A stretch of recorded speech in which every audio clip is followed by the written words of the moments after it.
I never imagined that a simple night in my little house on the edge of the forest could feel so alive.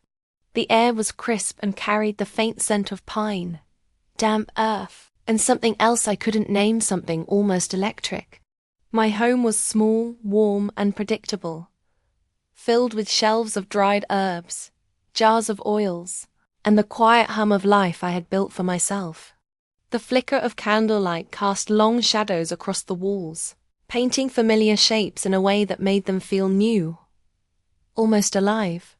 I liked it that way, the little flickers, the quiet moments, the sense that even in solitude, life was still moving, still breathing. That night, I sat by the window, sipping a cup of chamomile tea, watching the wind bend the trees into shapes that seemed almost deliberate, like a slow dance. My eyes were drawn to the forest beyond my garden, dense and dark even in the pale moonlight.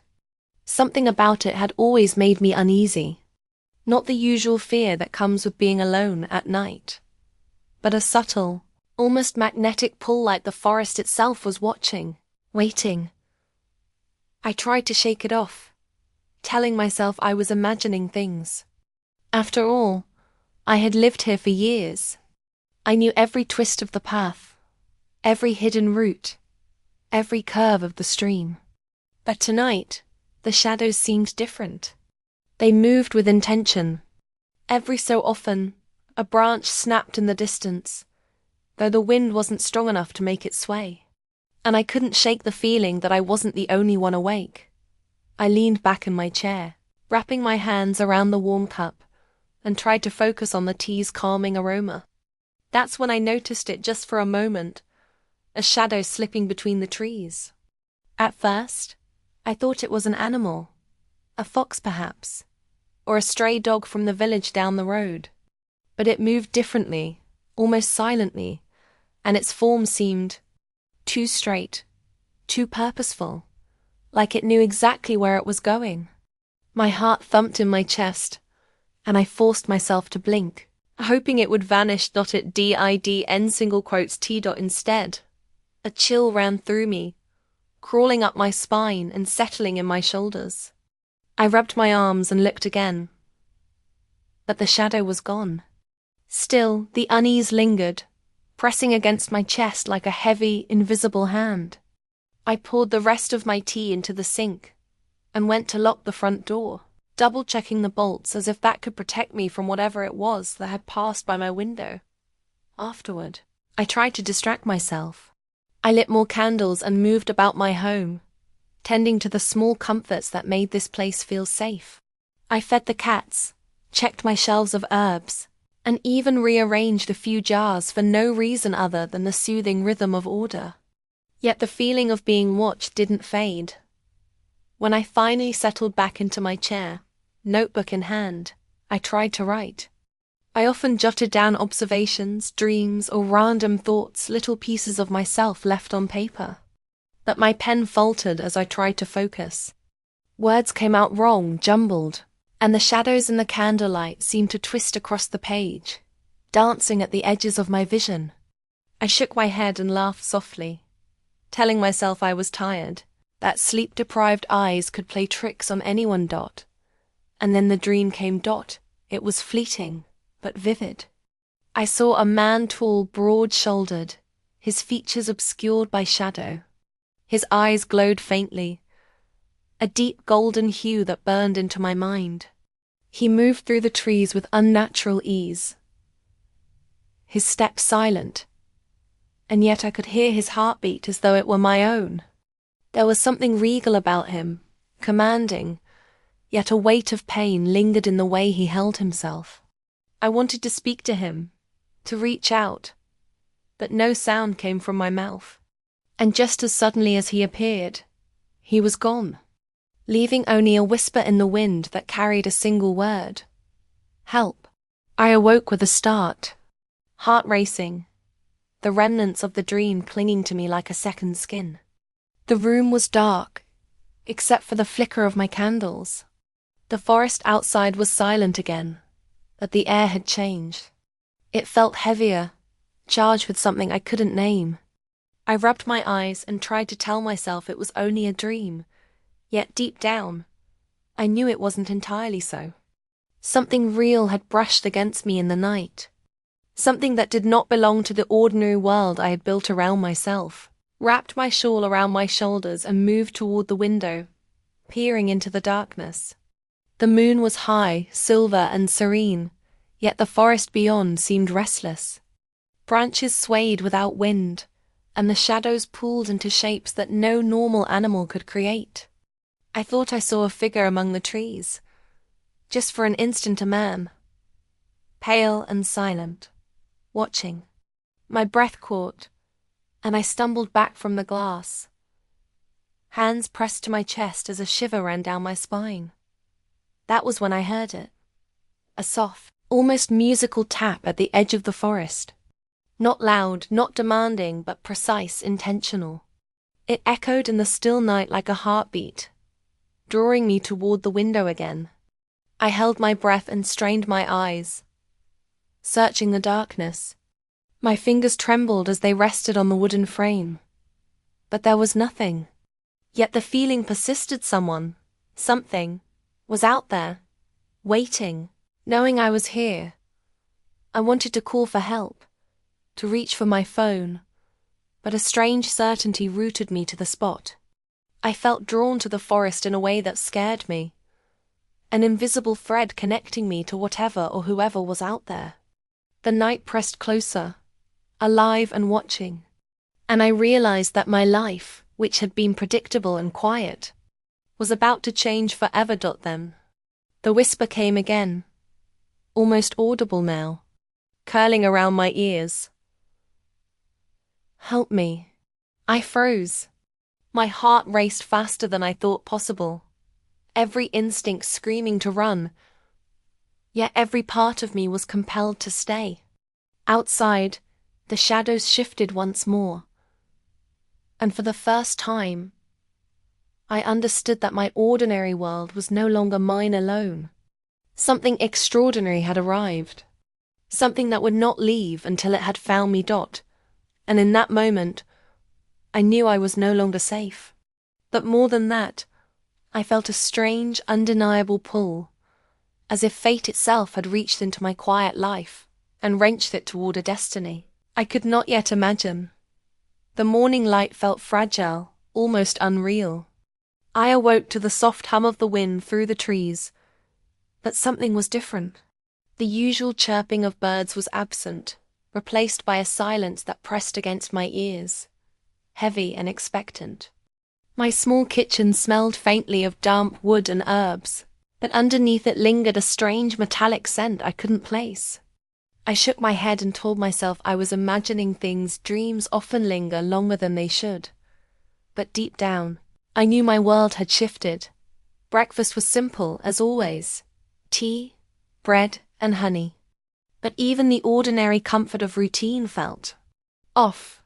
When I poured the tea, the liquid trembled slightly, as if vibrating with an invisible rhythm I couldn't understand. The shadows in the corners of the room seemed darker, almost forming shapes that moved when I wasn't looking directly at them. A cold prickle traced my spine, and I wrapped my shawl tighter around my shoulders. I tried to leave the house, thinking fresh air would settle my nerves. The garden was quiet, eerily quiet. The wind rustled the leaves, but there was a sense of anticipation, like the forest was holding its breath. And then I heard a faint whisper. At first, I thought it was the wind, curling through the branches, but the sound became clearer, almost a voice. Don't turn around. I froze, my heart thudding in my chest. The words were soft, yet unmistakable, echoing in the corners of my mind.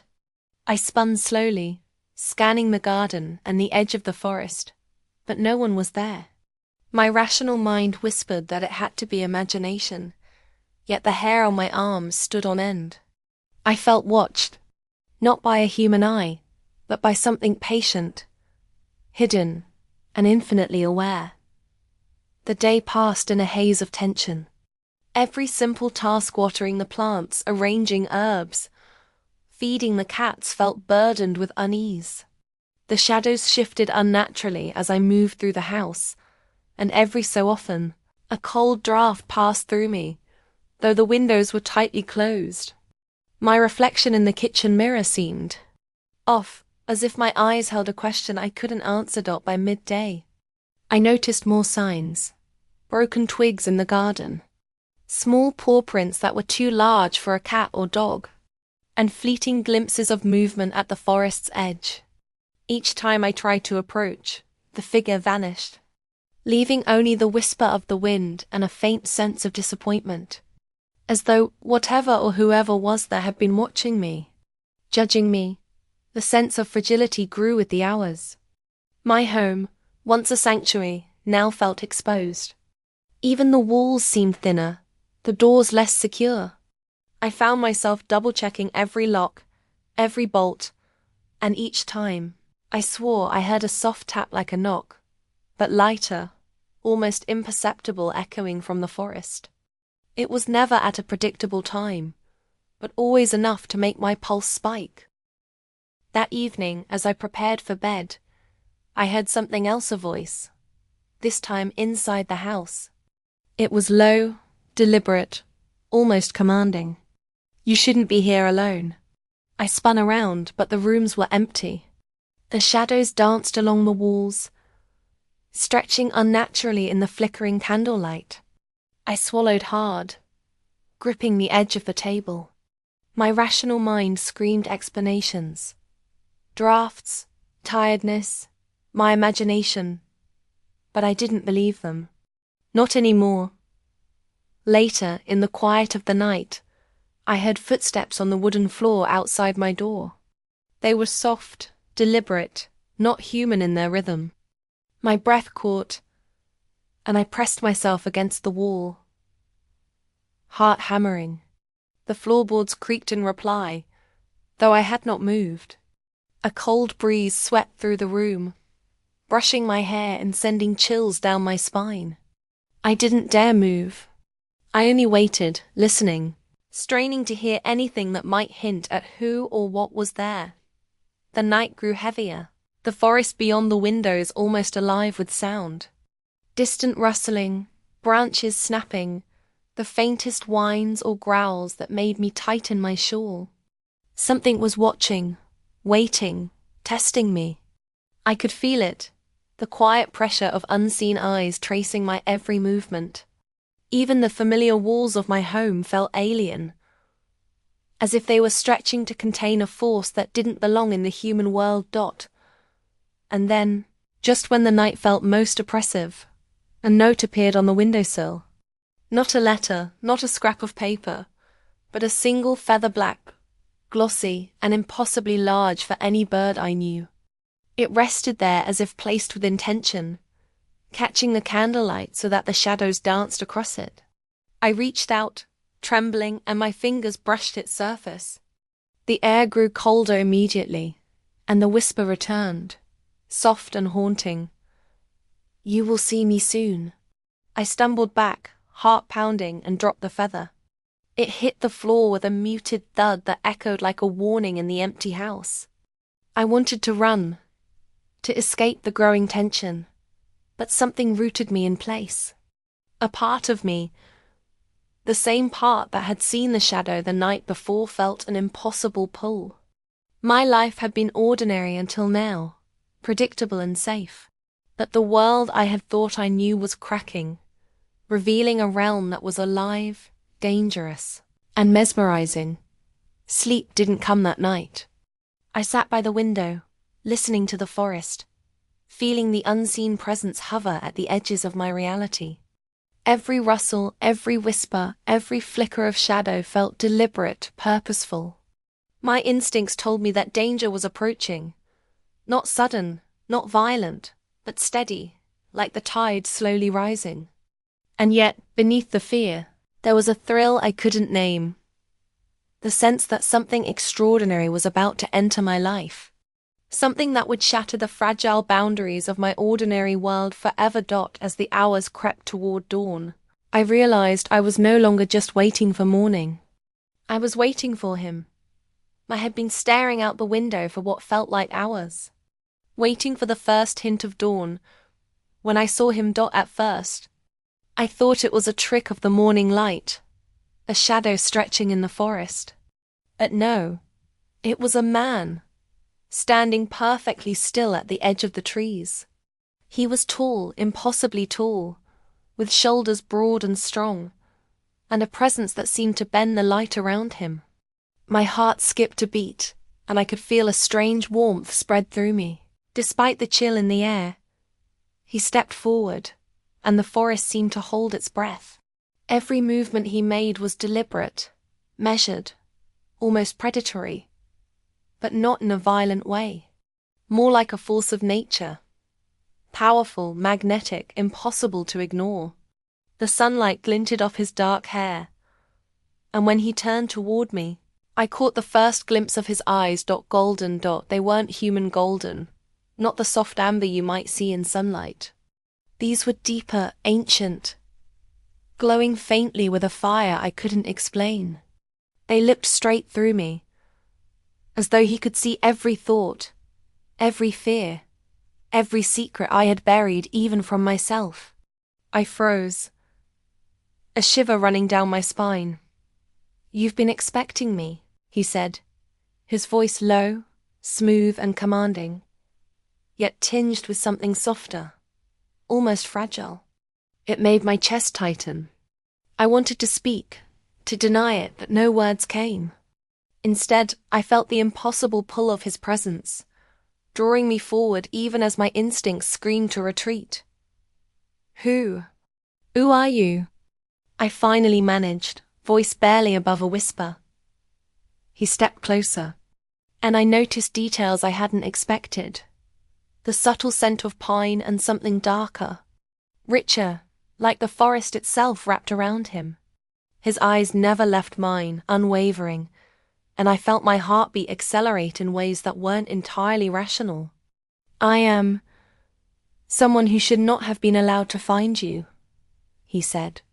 There was a pause, a faint hesitation, as if he struggled with words he didn't usually share. "But circumstances, they have their own rules." I didn't understand him, not fully, yet every nerve in my body seemed to recognize the truth behind his words. Something about him was otherworldly, ancient and commanding, but not frightening in the usual sense. More compelling, dangerous, yes, but in a way that made me want to know him, to step closer even when every instinct told me to run. The air between us felt charged, alive. I could hear the soft rustle of leaves, the distant call of a bird, and yet there was a stillness to a pause in the world that seemed to center entirely on him. My fingers tightened around the window frame, nails digging into the wood as I tried to ground myself. But grounding was impossible. He was already too present, too real, and the moment we locked eyes, I felt as if some invisible thread tied us together, pulling me forward whether I wanted it or not. "You shouldn't be here," I said, my voice firmer now, though my heart betrayed me, hammering like a drum in my chest. "This forest, it's dangerous." He tilted his head slightly, a small, almost imperceptible smile playing on his lips. "Dangerous, yes, but not as dangerous as what awaits me if I do not find refuge tonight." His words carried weight, as if they had been carved into the very air. I sensed urgency, a hidden threat lurking beyond the edges of the forest, and yet the danger seemed secondary to the intensity of his presence. Something in me shifted then. Fear mingled with fascination, unease with curiosity. He was a puzzle I couldn't resist, a force I couldn't ignore. My mind told me to step back, to lock the doors and pretend none of this had happened. But my body, my instincts, screamed in the opposite direction. I wanted to see him, to understand him, to reach out even though I didn't know if it was safe. "You need help," I said finally, words spilling out before I could second-guess them. "If you're hurt, I can—" He raised a hand, stopping me mid-sentence, and for a moment, The world outside seemed to vanish entirely. "I need more than that," he said softly. "I need someone who understands. Someone who sees me, not as a monster, but as myself." His eyes softened slightly, though the golden glow never fully faded. I saw vulnerability there, hidden beneath centuries of strength and command, and it struck me with a force I didn't expect. I swallowed hard, feeling my pulse quicken. I wanted to know him. I wanted to ask the questions racing through my mind, to learn the truth of who he was and why he had come to me. But I hesitated. There was a line I couldn't cross, a part of me that still whispered warnings, reminding me of the danger that hung invisible in the air dot, and yet I couldn't stop the pull between us. The forest, the wind, the shadows, it all seemed to lean toward him, as if acknowledging that he was meant to be here, meant to be seen, meant to find me. My breath caught in my throat as he stepped even closer. Close enough that I could feel the faint brush of his presence, warm and commanding. "I am called the Alpha King," he said finally, voice low and steady. "And I have traveled far, through dangers you cannot imagine, to reach you." He paused, eyes searching mine, and I felt a strange mixture of awe and fear. "Tonight my survival may depend on you." The weight of his words settled over me. My ordinary world, the life I had known, the quiet rhythm of my home felt impossibly fragile now, like a thin glass that could shatter at the slightest touch. And yet, despite the tension, despite the unknown, despite the whisper of danger in the forest, a strange certainty rooted me to the spot. He needed me, and somehow I needed him. I didn't know how this would unfold. I didn't know if he was friend or foe, human or something more. But I knew one thing. This night, this forest, this moment would change everything. And as I watched the Alpha King, golden eyes fixed on mine, I felt the spark of something forbidden and irresistible, a connection that was not yet understood, yet already undeniable. The sun was rising now, casting pale light over the treetops, and for the first time, I saw the faint outline of movement behind him, shapes in the forest, circling, waiting. My heart caught in my throat. Whatever he was, whatever he carried with him, it was bigger than either of us. And still, in that quiet, electric moment, I couldn't tear my eyes away. I knew the world I had known, the ordinary life of herbs, candles, and solitude was over. Something extraordinary had arrived. Something powerful, magnetic, and impossible to ignore. And though my mind screamed caution, my heart whispered a dangerous truth. I wanted to be part of this world, however uncertain and perilous it might be. The Alpha King stepped closer still, just enough that I could see the strength in his stance, the depth in his gaze, and the quiet vulnerability he hid beneath centuries of authority. "Come inside," he said softly, "if you dare." And in that moment I realized I would dare. The Alpha King stepped through the threshold of my small home, as though the walls themselves had made way for him. I wanted to be frightened, I truly did, but instead I felt a strange, unsettling calm. His presence carried a weight, a gravity, that pressed against the air and made ordinary objects seem smaller, less significant. My kitchen, my herbs, my neatly stacked shelves, they all felt like fragile relics in comparison to him. I tried to focus on my routines, to maintain a sense of normalcy. I brewed fresh tea, offered him a chair, and even tried to make small talk, asking simple questions about how he had arrived. But the answers were elusive. He spoke in riddles, fragments of sentences that hinted at danger, loyalty, and a world that I couldn't yet understand. And every so often, his golden eyes would flicker, almost like flames, as if they were reflecting something I could not see. That night, sleep eluded me entirely. Every shadow in my house seemed alive. The faintest noises of floorboard creaking. The wind rattling a window pane felt charged with intention. When I closed my eyes, I saw visions of him in the forest, surrounded by wolves, their eyes glowing in unison. They moved like one entity, powerful and watchful, circling and protecting, yet somehow aware of me. I wanted to dismiss it as a dream, yet the sensation of it lingered on my skin and in my bones long after I opened my eyes.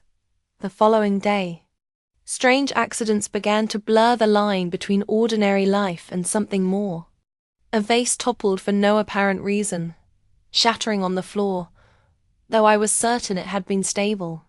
My herbs, which I had carefully arranged, were scattered as if a wind had passed through the room, yet the windows were closed. I found myself pausing, heart in my throat, as I scanned the house for explanations. Rationality whispered that it was coincidence, clumsiness, fatigue, but every instinct screamed otherwise. Something unseen was moving in my home, aware of my every step. Even the animals sensed it. My cats, usually calm and indifferent, hissed softly at empty corners, their fur bristling. They prowled silently, watching unseen points in the room. I realized then that whatever had entered my life was not only powerful but aware, extending its presence far beyond the Alpha King himself. It was as though the forest, the shadows, and the creatures that moved within them were all paying attention to me. I tried to resist, clinging to the familiar comforts of my routines. I watered my garden, straightened shelves, and lit candles in every room, as if creating boundaries would protect me from the growing intrusion. But every attempt to assert normalcy only seemed to pull me deeper into the unknown. Objects shifted when I wasn't looking. Faint whispers brushed against my ears, so soft I couldn't be sure if they were real, yet they left an icy trace on my skin. A feeling of inevitability settled over me, heavy and undeniable. My ordinary life was no longer mine to command. One evening, as the sun dipped below the horizon, I ventured toward the forest, drawn by a force I could not resist. The Alpha King had told me to wait for him, yet instinct pushed me forward, toward the shadows, toward the edge of understanding. The wind carried a strange scent, earthy, metallic, and alive, and I followed it blindly, heart pounding in my chest. Then I saw it.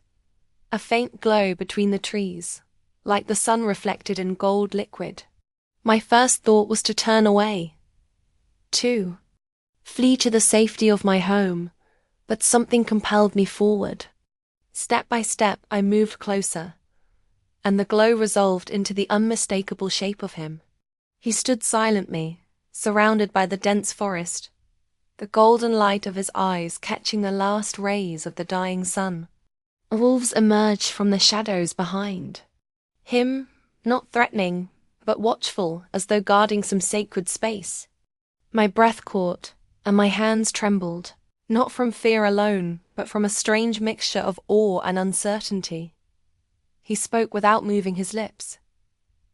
"I've brought you here for a reason.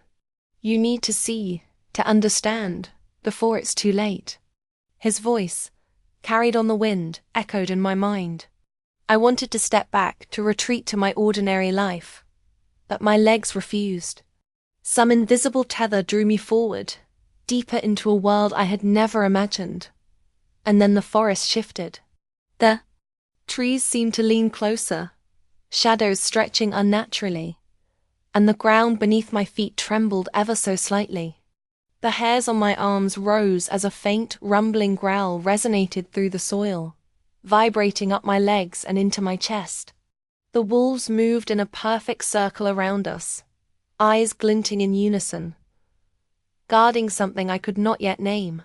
A sudden, sharp wind swept past me, knocking my hair into my face and carrying a warning in its invisible fingers. The world I had known was gone. The Alpha King reached out, not in aggression but in guidance. "Do not be afraid," he said softly. "This is the beginning. You are part of something far greater than you imagine." My chest tightened, my heart hammering with a mix of terror and exhilaration. I wanted to speak, to ask questions, but the words died in my throat. What he offered was not comfort. It was revelation. And revelation always comes at a price. As the shadows thickened, and the forest hummed with unseen energy, I felt the undeniable. Truth settle over me.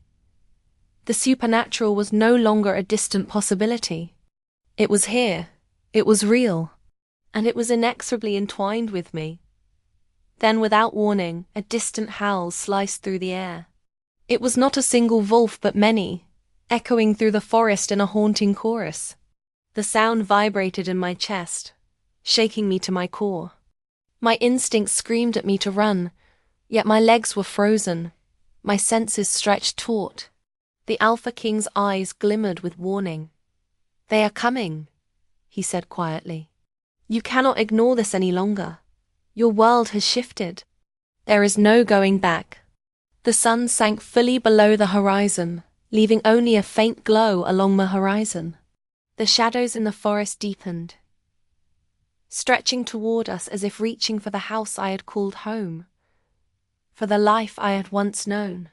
I realized then that the ordinary comforts of my world, the warmth of tea, the gentle hum of my cats, the quiet of my garden were gone. They existed only as memories, fragile and fleeting, overshadowed by the extraordinary, the dangerous and the beautiful force that had entered my life. And as the wolves' chorus grew louder, carrying with it a promise of both protection and peril, I understood the truth with sudden, terrifying clarity.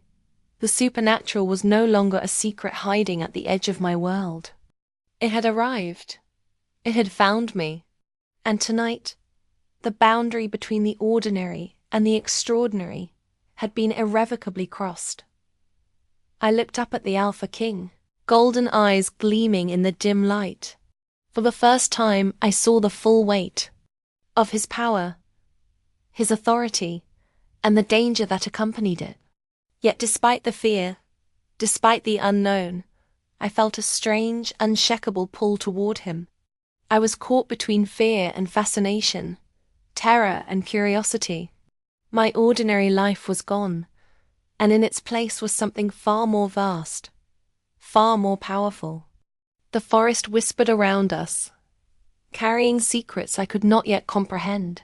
The wolves' eyes glimmered in the growing darkness, and the Alpha King's presence pressed against me like the tide, unstoppable and overwhelming. I knew then, with absolute certainty, that my life had changed forever. And for the first time, I realized there was no turning back. The morning after that night in the forest, my small kitchen felt different charge, alive, almost electric. I moved slowly, still trembling slightly from the events of yesterday. And yet there was a sense of anticipation I couldn't deny. Something had shifted between the Alpha King and me. The invisible thread had tightened, pulling me closer into a world I had never imagined. He sat at the table, quiet and composed, as if he had always belonged there. The golden light of dawn streamed through the window, catching in his hair and illuminating the strength in his shoulders. Even in silence, he radiated a presence that was impossible to ignore. I felt it deep in my chest, a pulse that mirrored his own, like our rhythms were slowly aligning. "Did you sleep?" I asked, trying to sound casual, though my voice trembled with something I couldn't name. He lifted his gaze slowly, golden eyes meeting mine, and the faintest smile touched his lips. "Rested enough," he said. "But sleep has been difficult lately. My body, it requires more than mere rest. It requires care." I nodded, uncertain what to say. Care? I wasn't sure what that meant, but I sensed it was not just physical. There was a fragility beneath the power he exuded, a vulnerability that made him human in a way that was dangerous for me. Dangerous because I was drawn to it, irresistibly. We moved through the morning in quiet routines, tea brewed, Herbs arranged, small conversations that felt ordinary yet carried the weight of something profound. Every glance, every gesture seemed to linger, charged with a subtle electricity I couldn't ignore. When he reached for a cup, our fingers brushed for the briefest instant, and a warmth spread through me, unexpected and consuming. I looked away quickly, heart pounding. I wasn't used to the closeness, the intensity, but it thrilled me in a way I couldn't name. "You shouldn't look away," he said quietly, almost a whisper.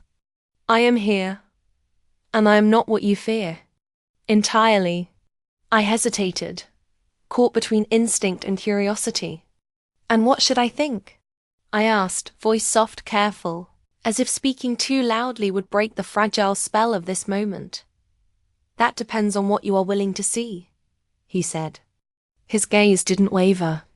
It held me in a way that made it impossible to lie, impossible to hide anything.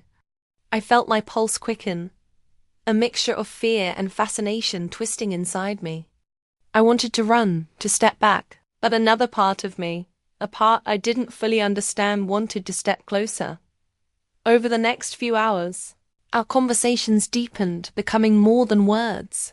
He shared fragments of his life, enough to hint at centuries of experiences, struggles and losses I could scarcely imagine.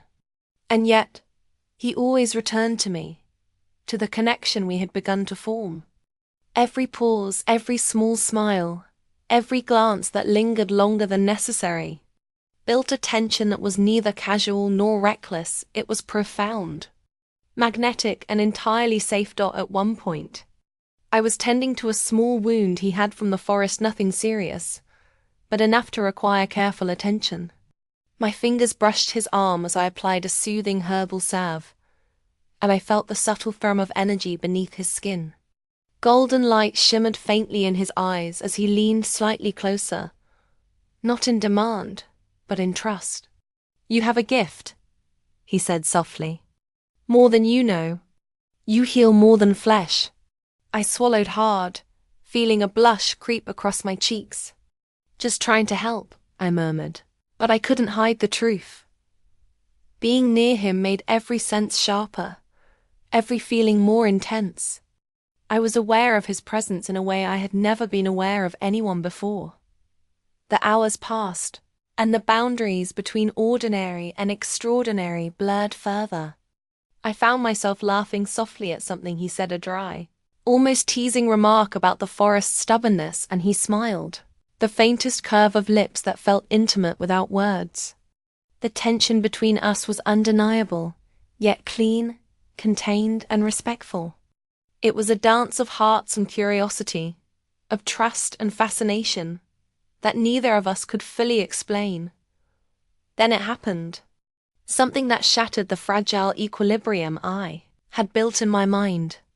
We stepped outside to the garden to fetch water for the plants, and he paused at the edge of the forest. His eyes were drawn to something deep among the trees, and his expression shifted, subtle at first, then unmistakably tense.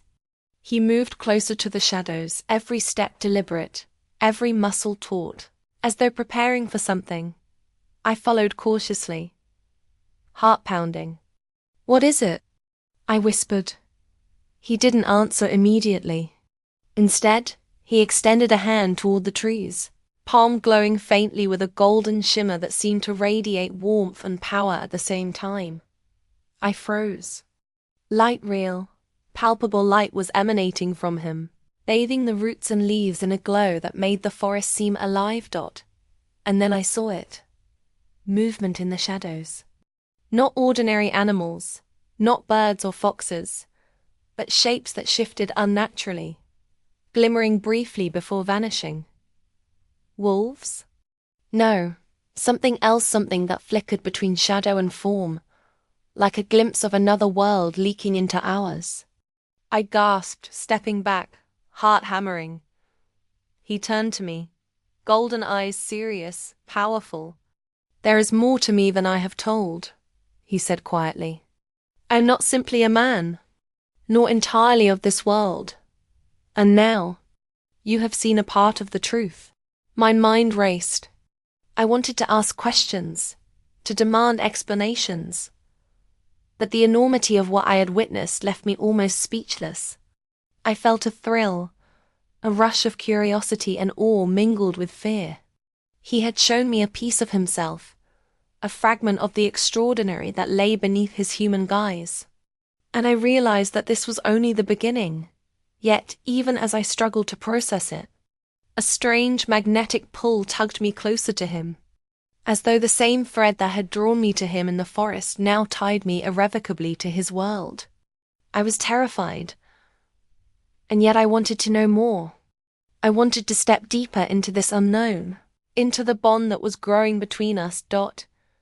He reached for my hand, not demanding, not forceful, but with a quiet intention that made my pulse spike.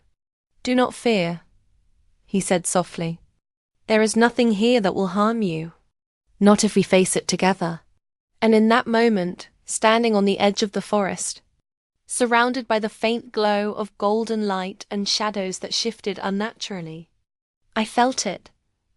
The undeniable pull of connection, of attraction, of a bond that was clean, intense, and impossible to ignore. My ordinary life was gone, replaced by a reality that shimmered with danger, mystery, and the magnetic force of someone I could not resist. I looked into his eyes, and for the first time, I understood. The Alpha King was not only extraordinary, he was extraordinary to me. And though I didn't yet understand the full depth of his secret, I knew one thing with certainty. My heart had already begun its slow, inevitable surrender. The night was unusually still, almost oppressively quiet. I had lit candles throughout the house, each flame trembling in the faint breeze, casting long shadows that danced along the walls. I tried to focus on normal tasks, tidying the herbs, preparing tea, but the tension in the air was impossible to ignore. The Alpha King moved around me silently, his presence filling the space with a weight I could feel pressing against my chest. "Something is different tonight," I said, trying to sound casual. My hands shook slightly as I arranged dried herbs on the shelves. "Do you feel it?" He didn't answer immediately. Instead, he paused by the window, staring into the darkness outside. The golden glow of his eyes reflected the candlelight, and for a moment they seemed almost to shimmer, as if hiding something beneath layers I could not yet see. "Yes," he said finally, voice low and steady. "Something is stirring. Something from a world that does not welcome the ordinary. And it has sensed me. Sensed you." I swallowed hard, my fingers tightening on the edge of the shelf. "What do you mean?" "Sensed me?" He turned, moving toward me with a silent grace that was both mesmerizing and unsettling. "You were tied to me," he said softly. "Not by choice, not yet, but by destiny. That bond draws attention. Creatures of the night of the shadows know you are here. They know I am here." A chill ran down my spine. I wanted to step back, to put distance between us, yet I found myself rooted to the spot. The intensity in his eyes, the subtle command in his tone, made it impossible to move away. "Creatures of the night," I whispered, heart pounding. "Like monsters?" He shook his head slowly. "Not monsters, beings. Ancient, bound by laws and curses older than humans can understand. Some are loyal, some are dangerous, some cannot be trusted." The words both terrified and fascinated me. For years, I had believed in the ordinary, in predictability. Yet here was a man more than a man who carried a world within him that I could not yet comprehend. My instincts screamed caution, yet another part of me, a part I could not resist, wanted to step closer, to understand him, to be part of that hidden world. He walked toward the window again, and as he looked out, the wind stirred the trees. A pack of wolves appeared at the edge of the forest, their eyes glimmering faintly in the darkness. They moved with a precision that was almost unnatural, circling in perfect formation. I gasped softly. My heart raced, but so did my curiosity. "Are they your wolves?" I asked, voice barely above a whisper. He turned, a faint shadow crossing his face. "They are bound to me," he said. "By loyalty, by magic, by a bond that cannot be broken. They protect me, and now they protect you." The words should have comforted me, and yet a deeper unease settled in my chest. Protection was one thing, control was another. I realized with a sinking feeling that he wielded power I couldn't fully understand. And power always carries consequences. I wanted to ask more, to demand explanations, but something about his presence held me in silent awe. Then, as if to emphasize his words, he stepped away from the window, and the air around him seemed to shift. His form flickered, subtle at first, almost like a reflection in water, and then more pronounced. Shadows clung to him, curling around his frame like smoke. For a brief moment, his features seemed sharper, more predatory, his golden eyes glowing with a fierce intensity that made my pulse skip. I stumbled back, startled. What are you?" I whispered, my voice trembling. He regarded me silently for a moment, and I felt the full weight of his gaze.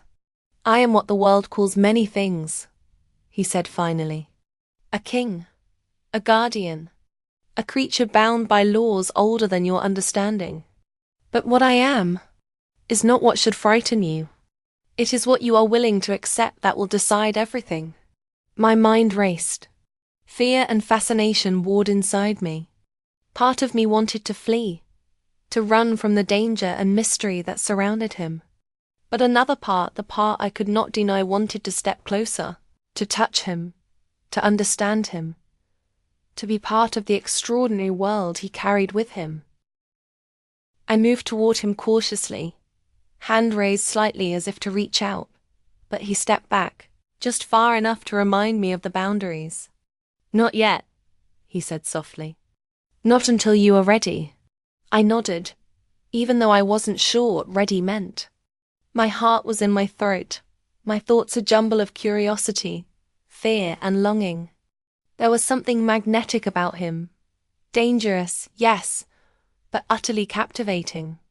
Every instinct screamed caution, yet every fiber of my being wanted to be near him, wanted to understand him, wanted to be part of the world he embodied.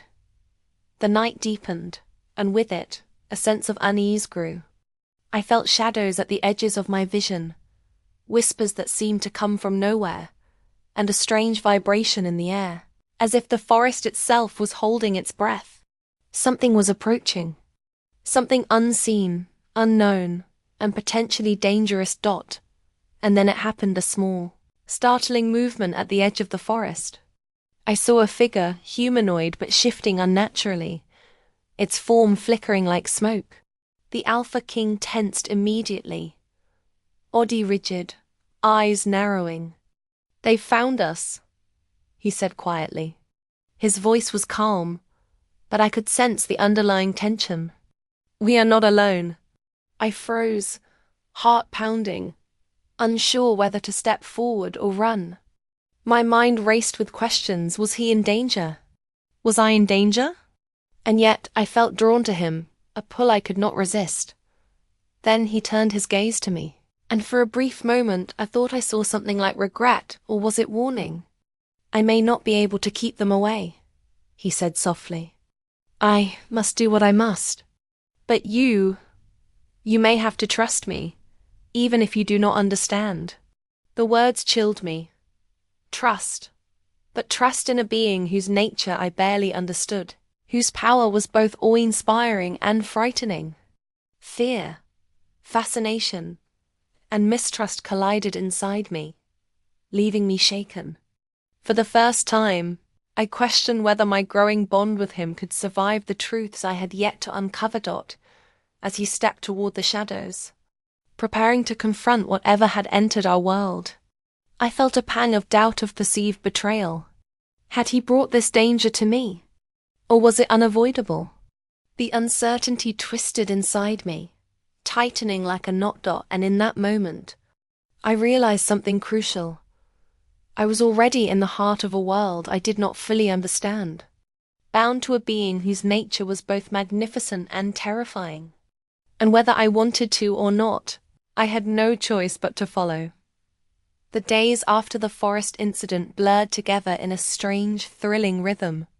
I found myself waking each morning to the Alpha King's presence beside me, and despite my lingering fear, the bond between us had grown stronger.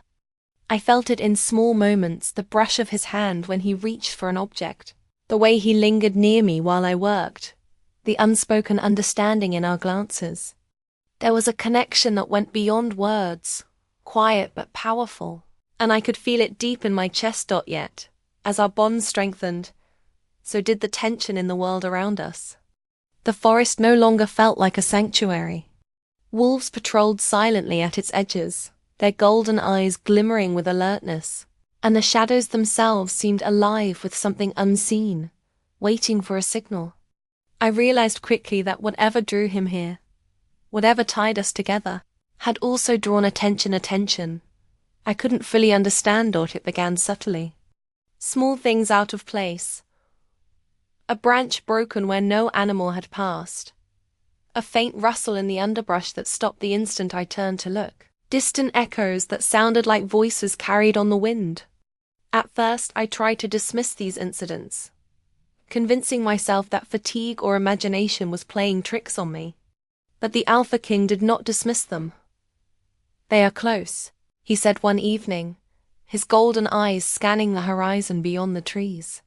His expression was serious, taut with tension. "Not all of them welcome my presence. Some have old grievances, grudges that span centuries."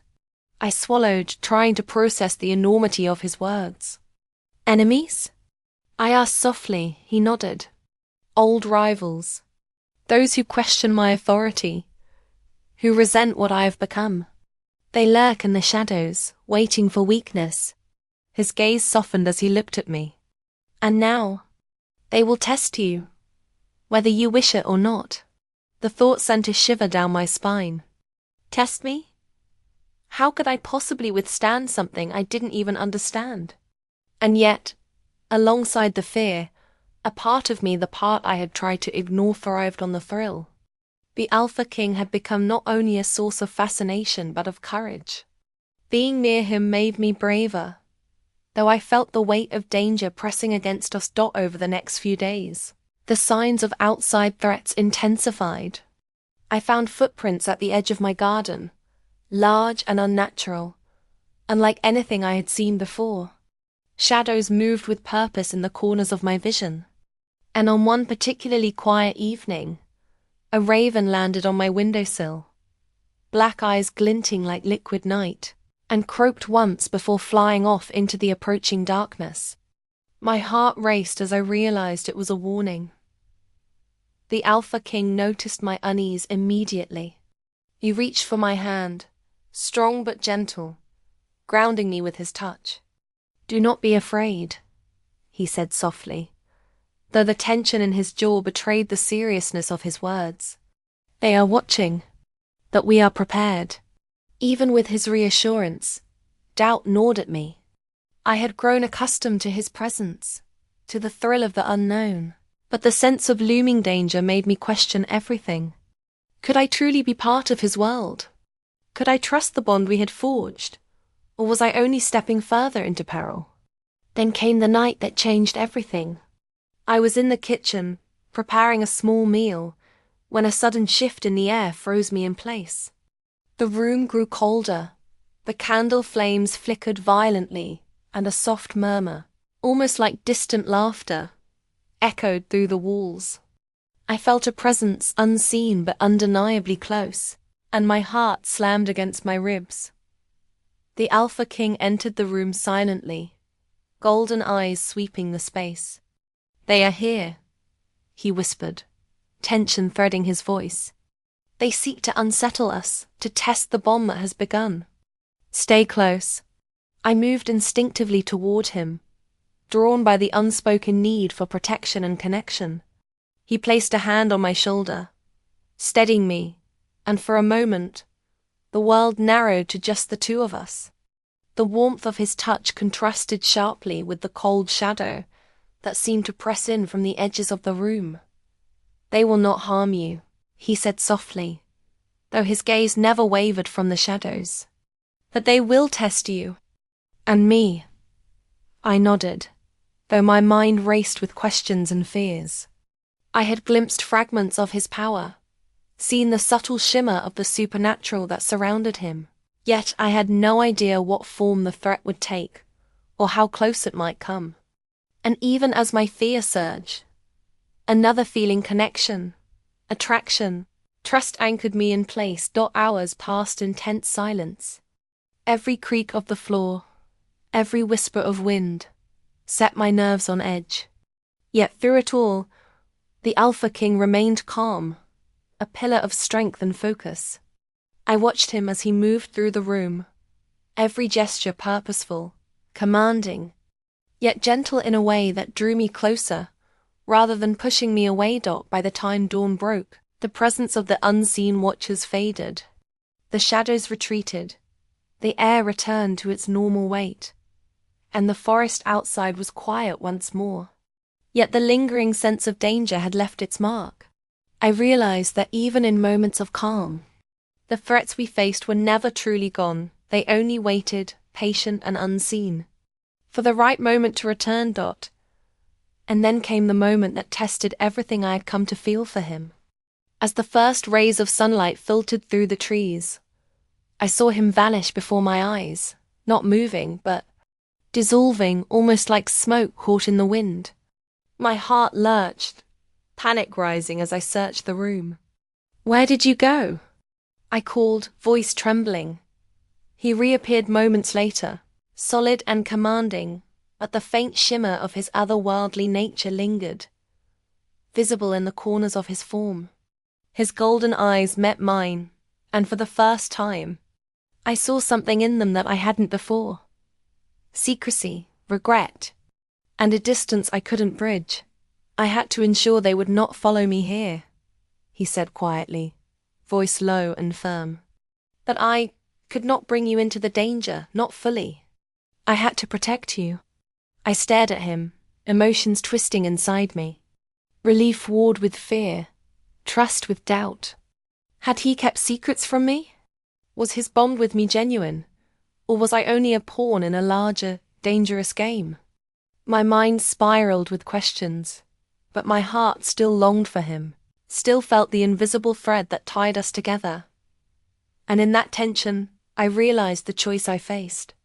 I could step back, pull away, and cling to the fragments of my ordinary life, safe but distant. Or I could surrender to destiny, to the bond, to the unknown, and accept that my world had changed forever. The forest outside stirred again.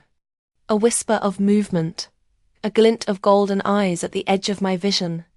The Alpha King reached for my hand, steady, strong, unyielding, and the pull of our connection was undeniable. I could feel the weight of the unseen threats pressing down, but the certainty of him beside me, and the spark that had grown between us, made me hesitate on the edge of choice. And then the golden eyes of the Alpha King met mine, filled with power, promise, and a hint of warning. "The choice is yours," he said softly. "But know this, once you step fully into my world, there is no turning back." I inhaled deeply, heart hammering, as the shadows pressed closer outside and the sunlight crept through the windows. My pulse raced, my mind swirled with fear and longing, and I realized that the moment of decision had arrived. Pull away, or surrender to destiny. And as the forest whispered behind the walls, I understood. Nothing would ever be the same. The morning after the tension of the previous night, the forest seemed unusually quiet. The air was crisp, carrying the scent of pine and damp earth, Yet beneath it, I felt a pull subtle but insistent, as if the world itself was urging me to understand something I had long forgotten. I tried to focus on ordinary tasks, but the Alpha King's presence lingered like a current I could not escape. He approached me quietly, golden eyes reflecting the sunlight that filtered through the windows. "There is something you need to know," he said, his voice softer than usual, almost hesitant. "Something tied to your past and your destiny." My chest tightened. I had sensed that my life was entwined with forces beyond comprehension, but I had never imagined that the key to understanding them could lie within my own bloodline. "What do you mean?" I asked, though my voice trembled. He gestured toward the study, where old books, scrolls, and artifacts lay in careful disarray. "Sit," he said. "I will explain. But know this, it may change everything you thought you knew about yourself." I obeyed, heart hammering in my chest, as he pulled a thick, leather-bound book from a high shelf.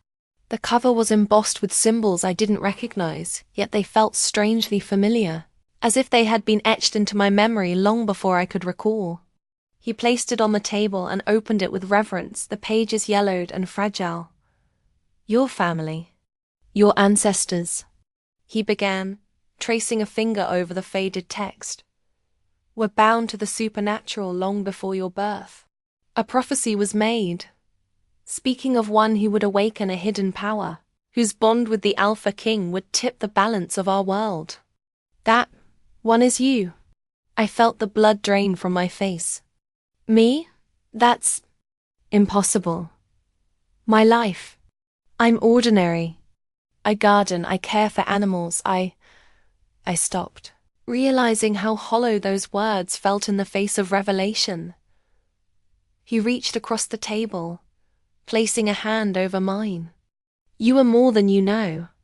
There is strength in your blood, hidden and dormant, waiting for the right moment to surface. That moment is now." 1,000 questions raced through my mind. How could this be true? My mother had never spoken of anything unusual. My father had always seemed human, normal. And yet, as I stared into the golden intensity of his eyes, I sensed that every instinct I had followed the pull toward him, the uncanny events that surrounded me, the strange affinity for the forest and its creatures was part of something far greater. He flipped to another page in the book, revealing a sketch of a woman who looked eerily familiar. "This is your ancestor," he said softly. "She walked the path you now walk, and like you, she was bound to the Alpha King of her time. She faced choices, just as you will, and her fate echoes into yours." I studied the sketch, noting the sharp determination in the woman's eyes, the same strength I had glimpsed in myself when fear threatened to overwhelm me. A shiver ran down my spine. If my life had truly been predestined for something extraordinary, what did that mean for my choices? For my freedom? Then he revealed the prophecy itself. Written in flowing script, it spoke of a child of shadows and dawn, whose bond with the Alpha King would either preserve the balance of the supernatural or unravel it completely. My pulse quickened as I read the words, feeling as though the ink itself thrummed with energy. The prophecy did not mince words. Destiny was not optional. "You understand now why you were drawn to me," he said quietly. "It was not mere chance. Your blood, your soul, they were always connected to mine. You were always meant to find me." Fear, fascination, and disbelief warred within me. I wanted to reject it, to cling to the ordinary life I had known. Yet another part, the part that had longed for connection, for purpose, for belonging, throbbed in resonance with the truth he spoke. I realized that my life, as mundane as it had seemed, had been a preparation. Every small act, every decision, had led me to this moment. And yet, even as I began to absorb the weight of revelation, a subtle unease twisted within me. The Alpha King's eyes flickered, the golden light dimming ever so slightly. There is more, he admitted, his voice tight with restraint. Your bloodline is powerful, yes, but it is also cursed. Not all who share your heritage survive the awakening. Some are consumed by it. Some become something they cannot recognize. My hands trembled as I touched the pages, feeling the echo of generations who had walked paths I could scarcely imagine. Cursed? I whispered. What do you mean? What happens to me? He shook his head, expression unreadable. That depends on choices yet to be made. You may rise and wield your power with wisdom, or falter and be lost to it. That is why I am here, to guide you, to protect you, and to stand by you. But even I cannot prevent every danger. And there are those, from my past, who will seek to exploit your awakening. A cold knot of dread formed in my stomach. Your past? You mean enemies? Rivals?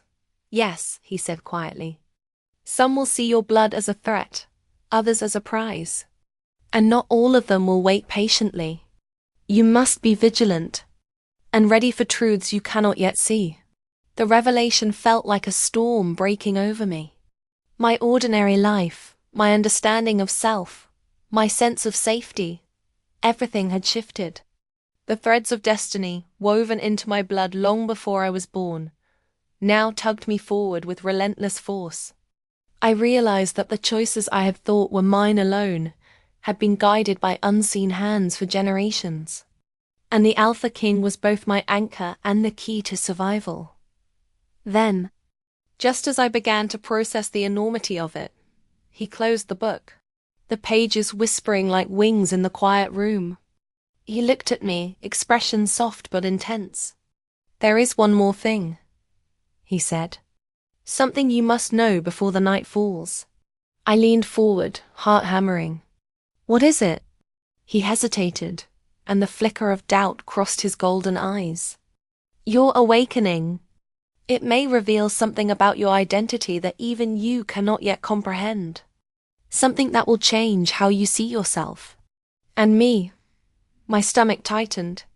Change how I see myself? I asked. He nodded, gaze steady, but shadowed with tension. Yes, there is a part of your heritage, a truth that has been hidden for generations. When you awaken fully, it will surface. And when it does, nothing will be certain. Not your destiny, not your trust, not even the bond we share. The weight of his words sank into me. I had been pulled into a world I could scarcely understand, tied to a man of unimaginable power. And now I was told that even my own identity might be uncertain.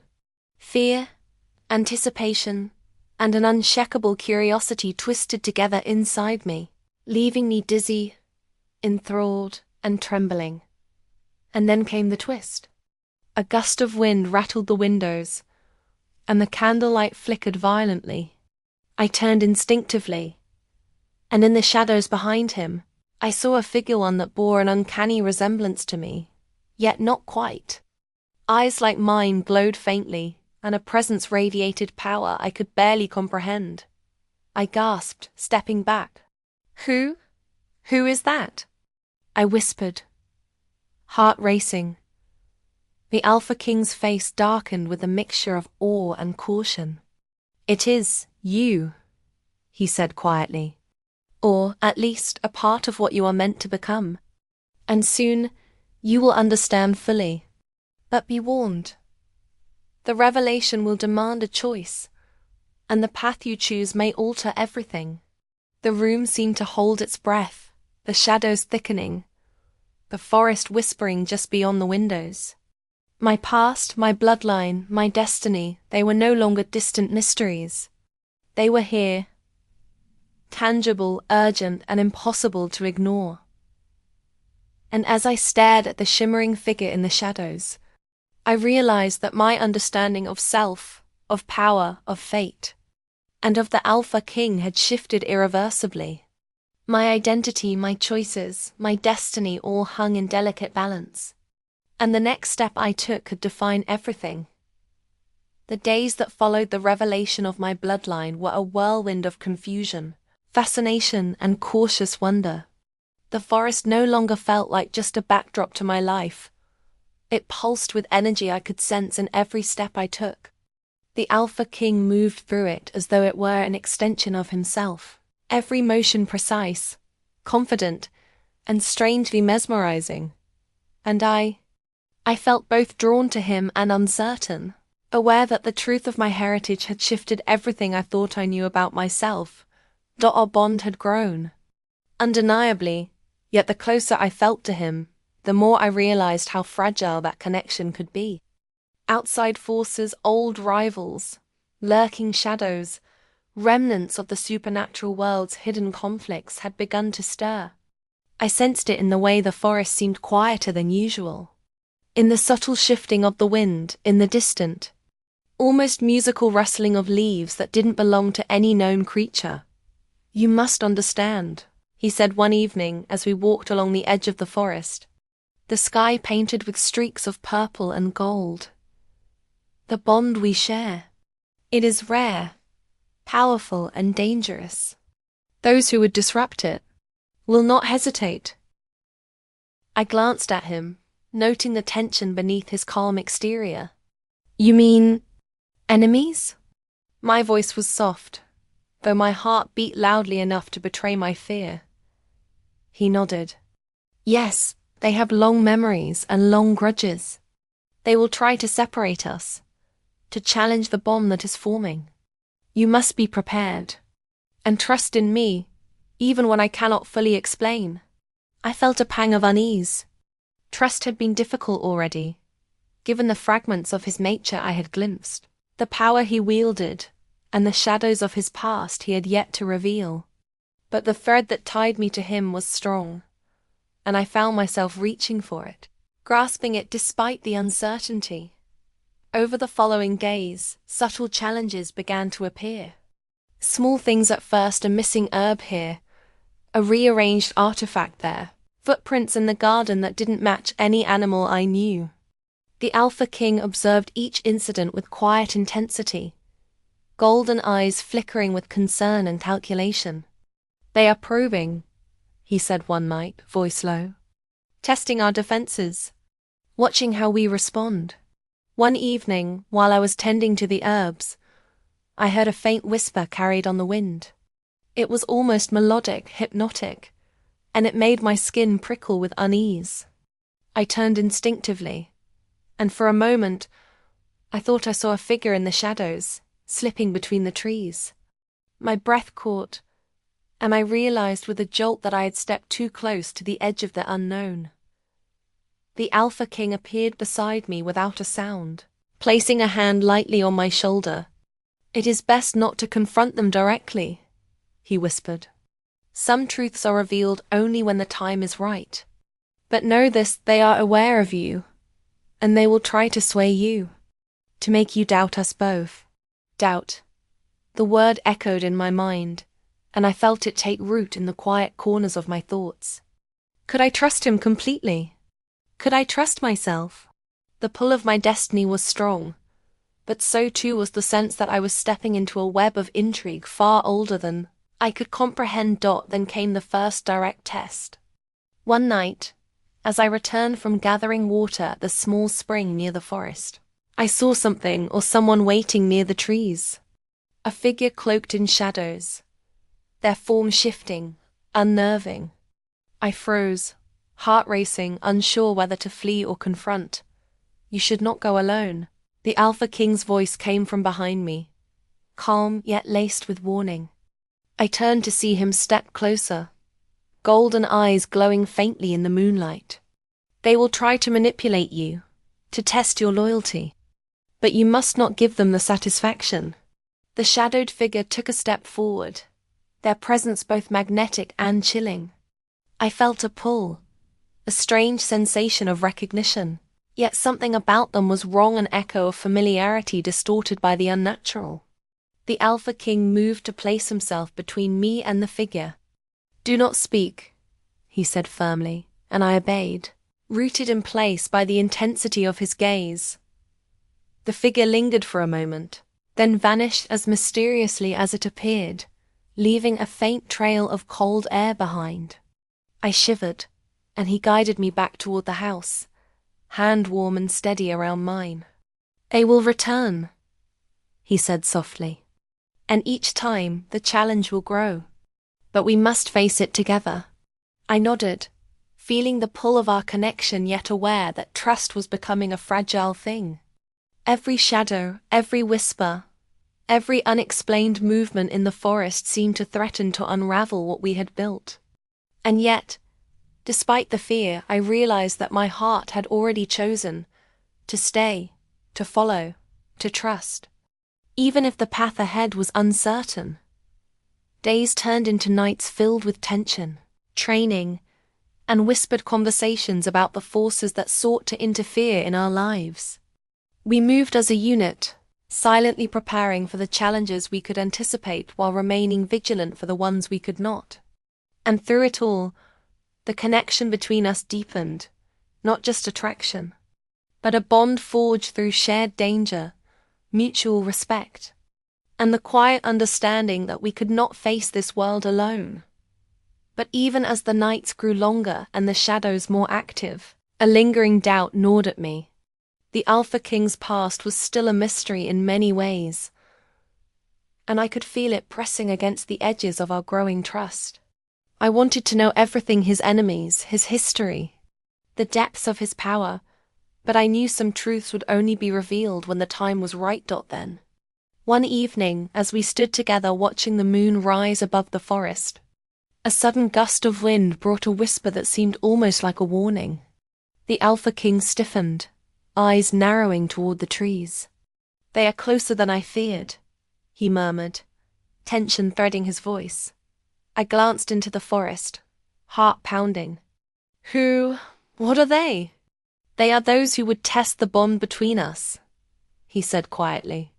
"Some wish to claim you, some wish to sway you, and some will try to make you doubt me, doubt us, doubt everything we have built."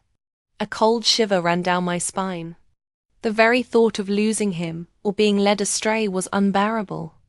And yet, as I looked into his golden eyes, I realized the choice I faced: to pull away, to protect myself from the unknown, or to step fully into the path destiny had laid before me. Accepting that trust required courage. Even in the face of unseen threats, the forest seemed to hold its breath, the shadows thickening as if aware of our thoughts. I felt the invisible threads that tied me to the Alpha King pull taut, resonating with the rhythm of my heartbeat. I knew that whatever happened next, we would face it together, or risk being torn apart. And then, as the wind whispered through the trees again, I felt it, a flicker of movement in the shadows, subtle but unmistakable. A figure appeared, faint and indistinct, watching us from the edge of the forest. My heart lurched, and the Alpha King stepped closer, protective and commanding. "They have come," he said, voice low but steady. "And the choices we make tonight may determine everything." I looked at him, feeling the pull of destiny, trust, and the unbreakable bond between us. Fear and desire intertwined, and I realized that the moment of decision was upon me. Step back or step forward, pull away or surrender to the path that destiny had laid out. The figure in the shadows lingered, the air thick with anticipation.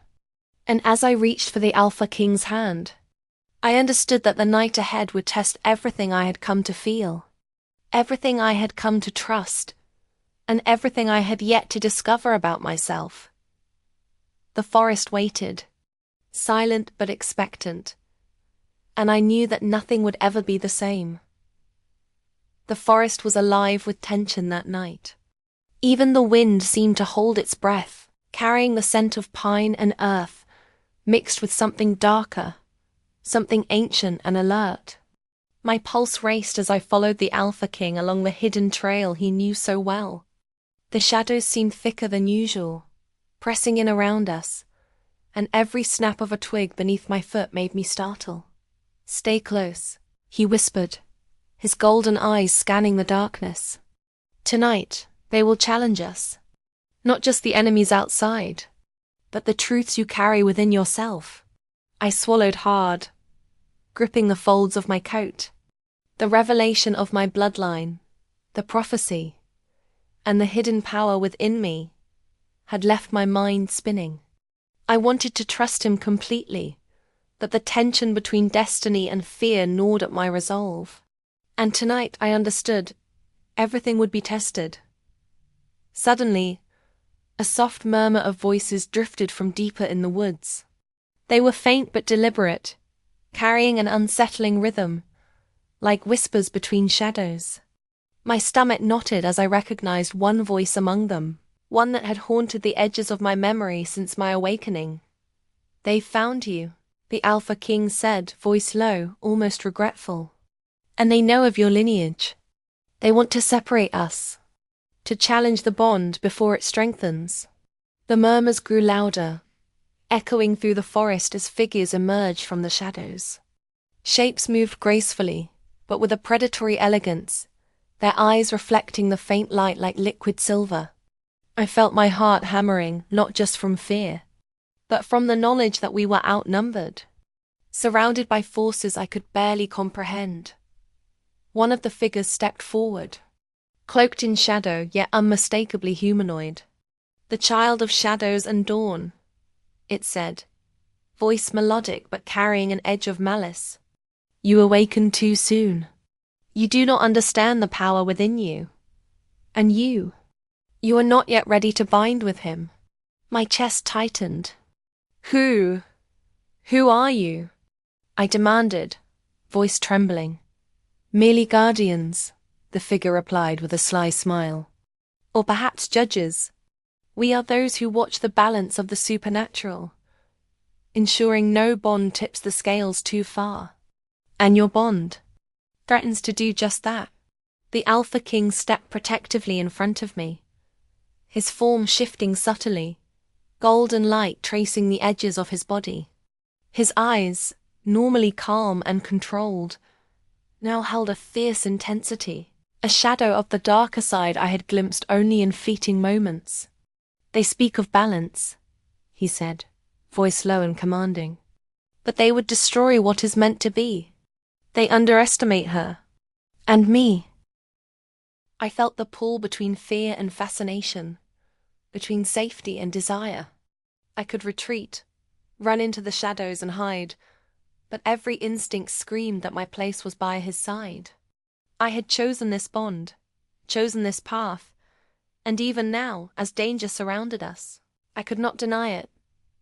The figures advanced, circling us in a graceful, predatory dance. One whispered, "You must choose. Forsake your bond, or face the consequences of awakening." The words struck me like ice. Forsake the bond.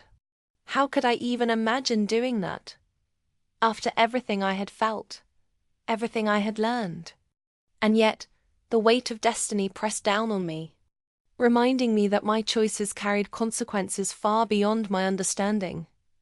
The Alpha King moved closer, hand brushing mine in a fleeting but grounding gesture. "Whatever happens, trust in the bond," he said, voice low and steady. "Even if it seems impossible, even if the world demands sacrifice, do not falter. You are stronger than you realize." My eyes met his, and for a moment, I glimpsed the darker edge of him, the side that wielded power without hesitation, the side that could command fear and awe in equal measure. My pulse quickened, both with apprehension and with the undeniable pull I felt toward him. I knew, in that instant, that part of me longed for the strength he embodied, for the danger and intensity that was uniquely his. Then came the choice. The figures began to close in, their movements swift and precise, and I realized that if we did not act, they would separate us perhaps forever. The Alpha King's hand tightened around mine, golden light flaring faintly along his form. "You must decide," he said quietly. eyes locking onto mine. Step forward and face them, or step back and deny the truth of who you are. There is no middle path. Fear and exhilaration collided inside me. To step forward was to embrace destiny, to embrace the bond, and to face powers beyond comprehension.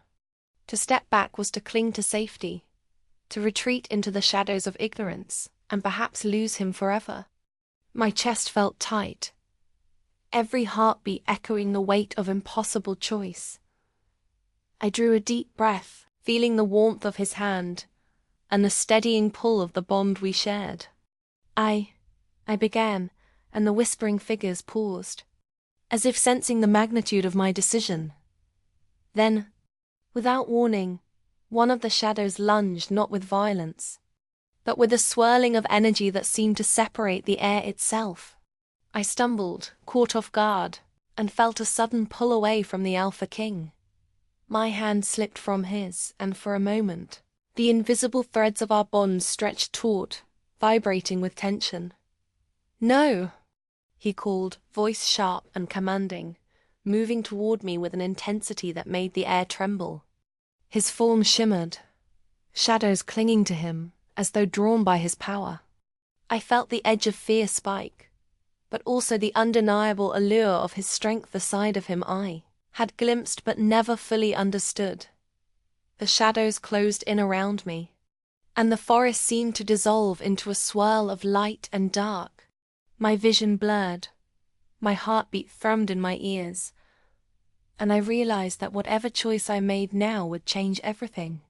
Step forward and embrace the bond, or retreat and risk losing him forever. And just as I reached out instinctively to grab his hand, a figure emerged from the darkness, stepping between us with quiet authority. The Alpha King's eyes widened in recognition, and my pulse stopped. The shadow spoke, voice low but commanding. "You are not ready. Neither of you." Time seemed to freeze. The Alpha King's hand hovered just inches from mine.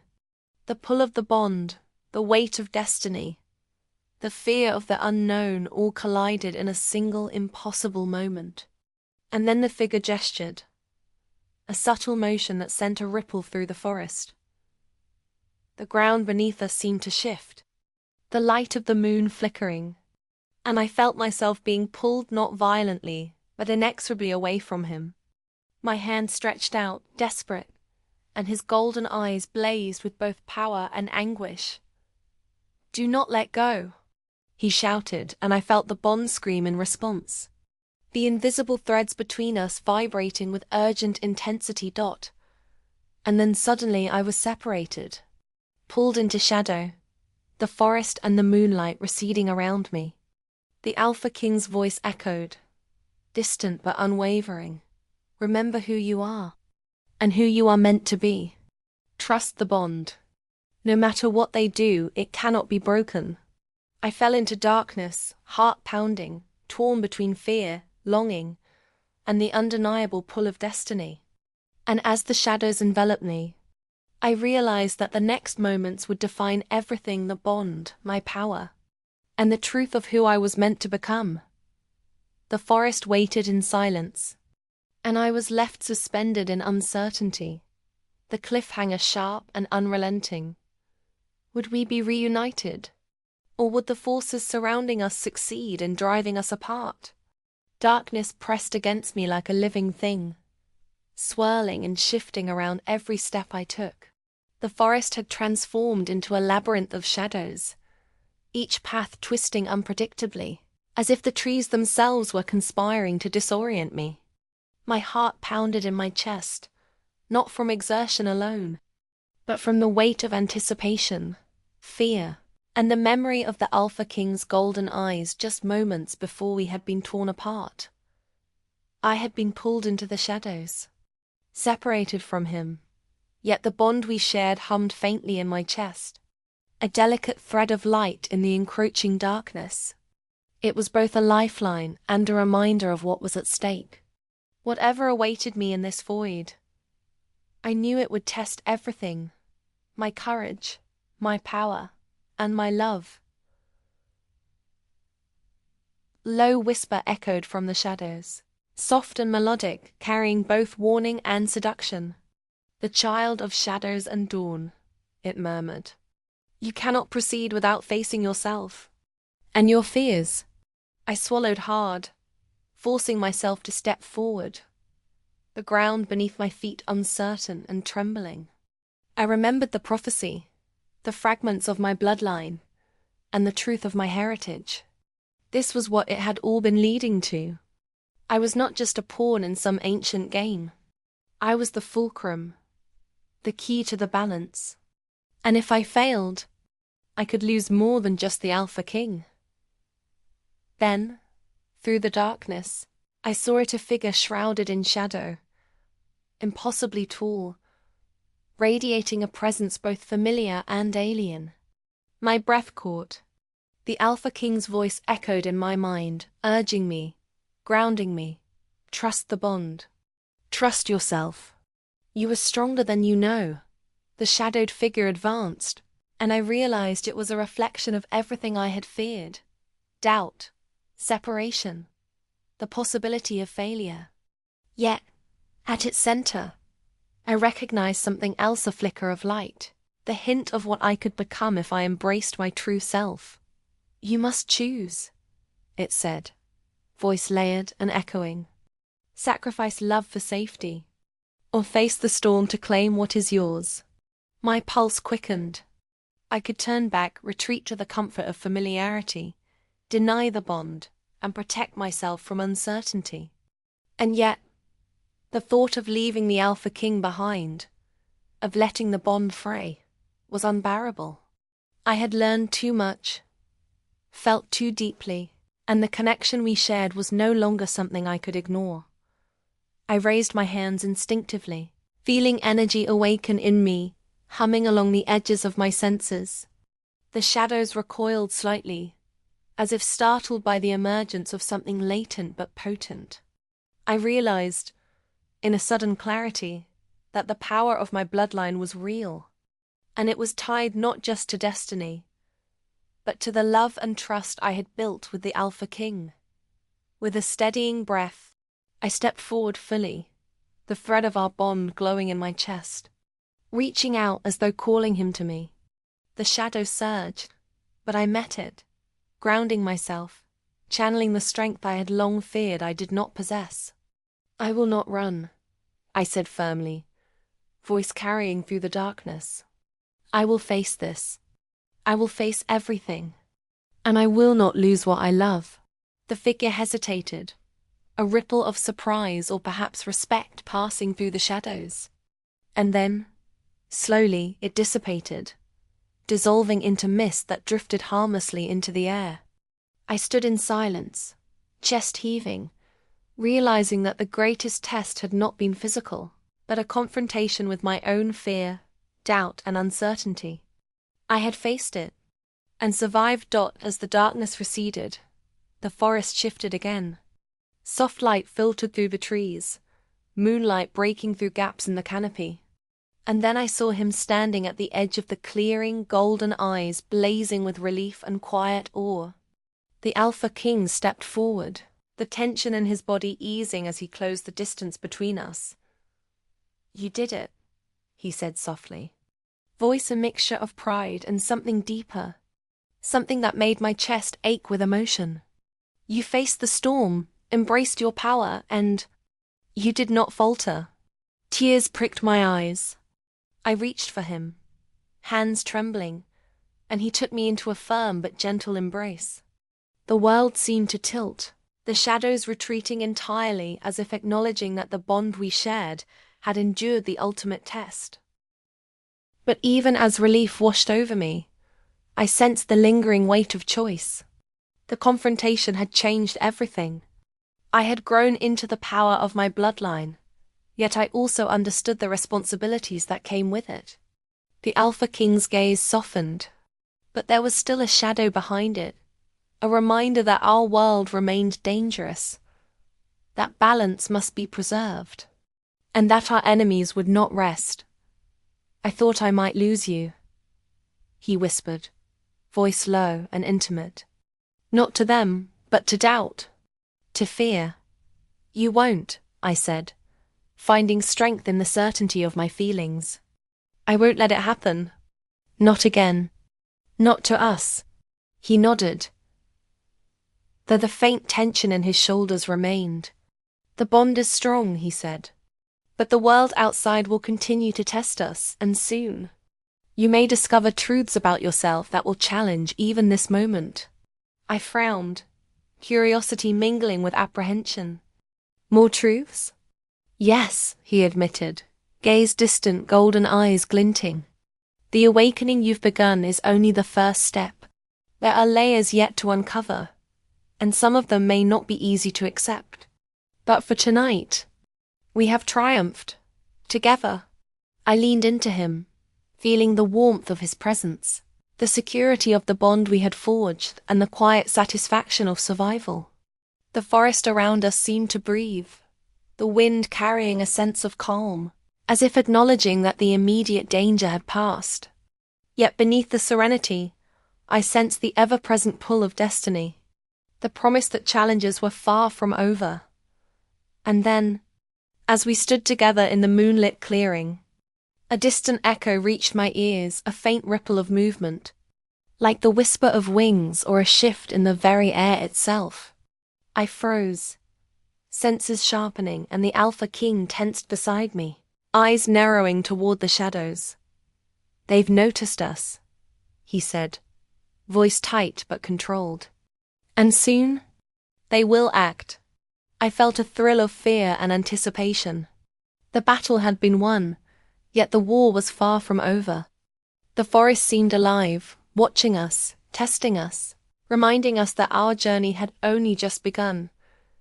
I tightened my grip on his hand, drawing strength from the bond that had carried me through the storm. Then we faced them, I said firmly. Together. He smiled faintly, a mixture of relief and warning in his expression. Together, he echoed. And as the shadows whispered at the edge of the clearing, I realized the truth of everything I had learned.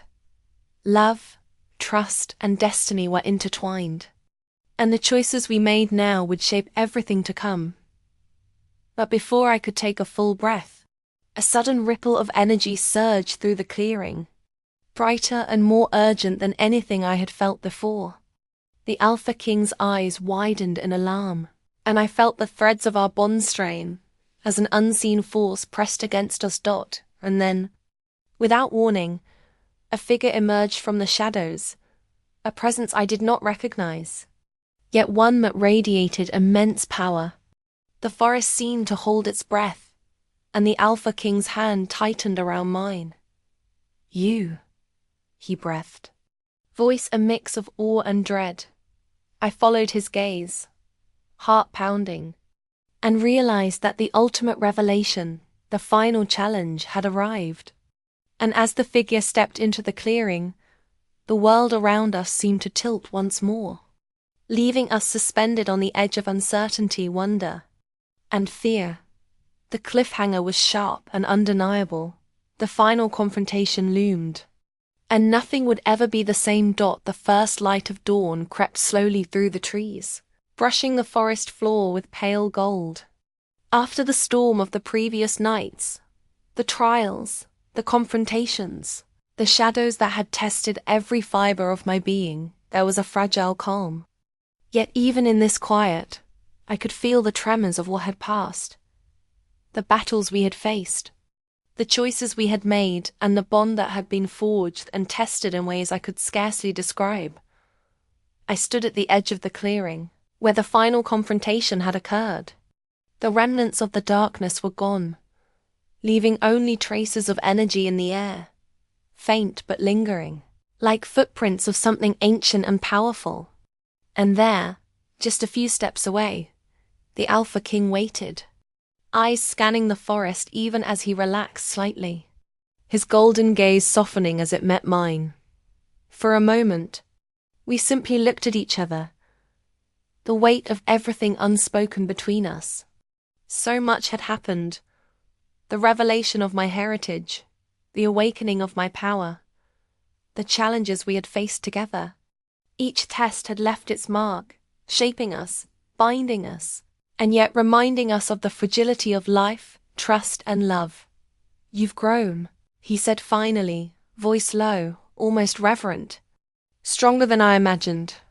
Braver than I ever expected." I smiled faintly, a mixture of pride and exhaustion. "I had guidance," I said, reaching out to him. "And a reason to keep going." He stepped closer, the golden light of his presence warming the clearing like sunlight piercing through mist. "And yet," he said, voice tinged with quiet wonder, "even I was unsure if we would endure this together." I glanced down at my hands, feeling the energy still coursing faintly along my fingertips. The remnants of my awakening, now settled into a quiet hum, like a heartbeat in sync with the forest. "We did," I said, "because we trusted each other, because we chose to face it together, and because we didn't give up." He nodded, a faint smile brushing his lips. "Not even when it seemed impossible." The memories of the last nights came rushing back, the shadows that had tested my courage, the whispers that had sought to sway me, the moment I had faced my fears alone, and the moment we had been torn apart, the threads of our bond straining to hold us together. I shivered slightly, not from cold, but from the intensity of it all. "You changed," he said softly, eyes holding mine. And so did I. I felt the truth of his words.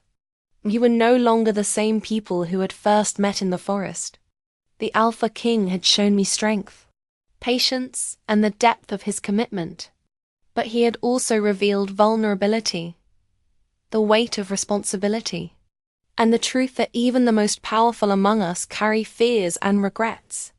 And I, once ordinary, cautious, unaware of my own potential, had awakened not just to power, but to purpose, courage, and the realization of what it meant to love and trust completely. "I think," I whispered, "that the forest, the prophecy, all of it led me here, to this moment, and to you." He took my hands in his, fingers intertwining with mine. "And I was meant to protect you, to guide you, and to stand by you, even when the world threatened to tear us apart." A hush fell over the clearing, broken only by the soft rustle of leaves and the distant call of birds welcoming the dawn. I felt the weight of all we had lost our time apart, the fear, the danger, but also the immeasurable gain. The bond, the trust, the knowledge of who we were meant to be. We stepped closer, the space between us filled not with words, but with unspoken understanding. The energy of my awakening mingled with his presence, a quiet symphony of strength, light, and connection. And in that moment, I realized that the trials had not been merely obstacles. They had been the shaping forces that allowed us to fully comprehend the depth of what we shared. "You'll never have to face it alone again," he said, voice steady but tender. "Whatever comes, whatever shadows rise, we face it together." I nodded, feeling a warmth that was more than the sun. It was a bond, a promise, an unbreakable tether. "Together," I echoed. We stood for a long moment, just holding the space between us, letting the forest settle, letting the new day wash away the remnants of fear and uncertainty. And then, slowly, I felt the first true sense of peace in weeks. The knowledge that while the world would always hold challenges, danger, and unknown shadows, we had endured, we had grown, and we had chosen each other.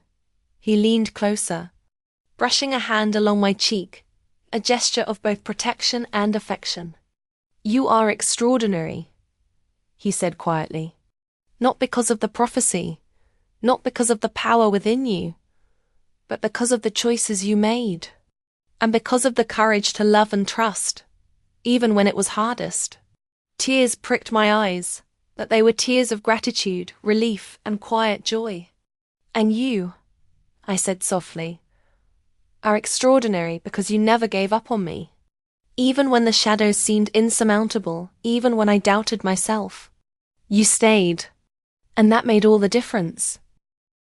He smiled, a mixture of pride, relief, and something unspoken that lingered in the golden depths of his eyes.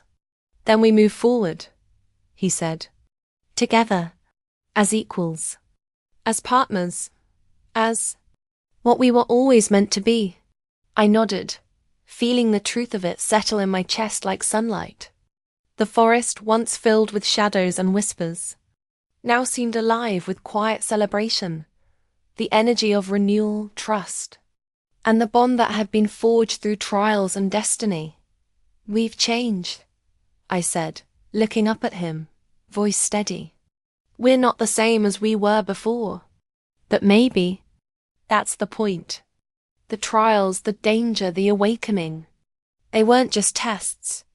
They were a way to make us stronger together. He squeezed my hands gently. And stronger we are. And we will remain.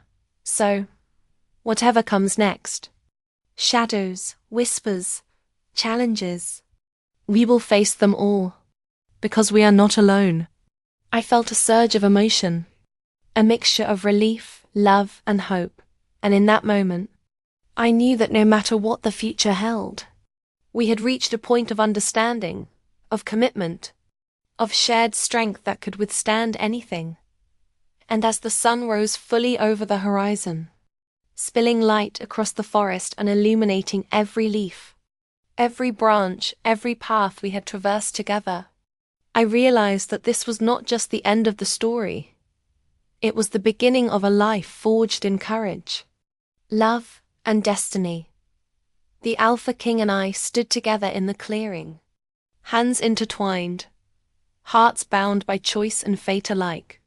We had faced shadows, confronted fears, and emerged transformed, not just as allies, not just as lovers, but as two beings who had discovered the extraordinary within themselves and in each other. And in that quiet, golden dawn, I whispered to him, and perhaps to the world itself, whatever comes next, we face it together. He smiled, and for the first time in what felt like an eternity, the tension, the danger, and the uncertainty all seemed distant. The bond remained, unbroken and unyielding, a promise of hope, love, and strength.